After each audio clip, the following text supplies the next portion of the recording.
Hey, it's Sunday evening, and we're on like day, I think, 9 for us of more or less self isolation, social distancing, COVID-19 world. And I just wanted to record some information about what I was doing this weekend. Oftentimes, we'll talk about, hey, what'd you do this weekend? And, myself, I would probably tell you, oh, I went to my kid's soccer game or my daughter's playing lacrosse. Well, none of that this year, right? We're home. The only time I leave the house is to go to the grocery store or to go for a walk, and that's about it. But so as I've been home, obviously spending a lot of time on social media, watching the news, catching up on what's going on. And one of the things that's really stuck out to me is all of the medical providers who are very worried about the fact that they do not have proper PPE, personal protective equipment. And I started noticing, a bunch of people talking about, well, people might have to do it yourself, make your own masks. And I thought, God, that's crazy. We're in such a day, it's hard to believe that that could be what needs to happen, but we're here. And I have a friend who's a nurse practitioner, and she had posted on social media that she was, she's scared because, her doctor's office that she works in is running low on masks and other protective equipment. And so I said to her, I'm going to help you. I'm going to figure it out. I'm going to figure out how to make a mask and something that, would be, useful and fit well. And so I started doing research, watched a lot of YouTube videos about a lot of different styles of masks, and then broke out my bin of fabrics and sewing machine and threads and started prototyping once I understood what the problem was. And so here, my first prototype is this mask that's made of 100% cotton. It's kind of like a sheeting material. It's the same fabric front and back, and this was pretty good. It did what it was supposed to do. The ear's a little short on this one, but it's a little gappy on the sides. It's a little scratchy on the face. So, next was this one. This is just some white material that's, I had read somewhere that people wanted masks that were white so that they could bleach them. So I found some white material. This one's softer, but again, both sides, the same fabric. It's not super soft on the face. It's got these kind of pinch pleats to work with, which were kind of hard to sew. So not bad, not great. Moving on. Then I found a video from a woman who makes masks for cancer patients.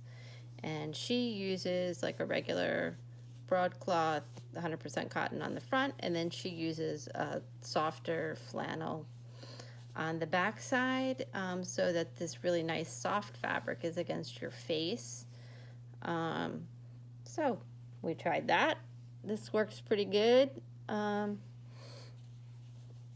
Again, same pleating system. It was a little hard for me. I'm no seamstress. I'm a crafter. Honestly, my skills are more like MacGyver-like. Just sort of give me a problem, and I like to try and solve it. A little bit of fabric, a little bit of elastic, my sewing machine, and no duct tape involved, but almost. So I shared these first couple designs with my friend yesterday. She was actually very excited about them, but her one complaint was that in an N95 mask, there is a piece of metal that goes across the nose that keeps the mask close to the face, especially around the nose.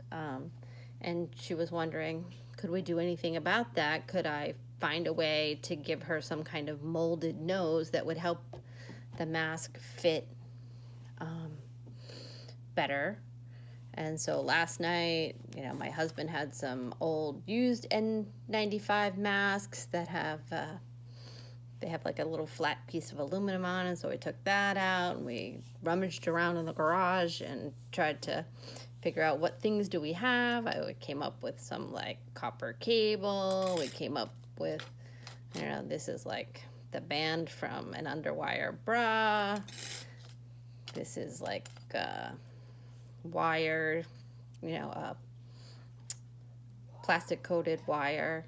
But this one was pretty firm. This was the original metal off an N95 mask, which is like a little piece of aluminum that's firm, but it bends. So last but not least, the thing that I ended up with, I don't have one here. I tried the kind of heavier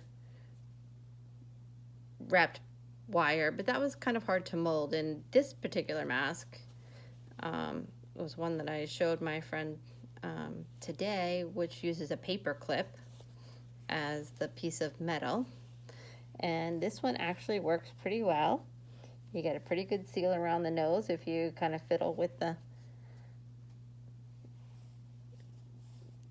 paper clip. So this has got a paper clip sewn in the top, and this one also, I watched some other videos, and this one had 2 other improvements, that it uses a box pleat, which is much easier to sew. And these ones, the original ones, the elastic is fixed at the edge of the mask, and so there's no way to size it up or down. So this mask that I was looking at, some videos, creates a gusset here, and you run the elastic through it, and then you can put whatever size piece of elastic in here and tie it, and then you could make it bigger or smaller based on how you need the mask to go. So today I showed this one. My friend is really excited about this one. This is like the winner right now. So I was trying to then solve the problem of these masks are only stop as much germs as the cotton, right? Which is about 50%. It's not great, but it's better than 0. So then I was trying to come up with an idea for how do I make that better. So I bought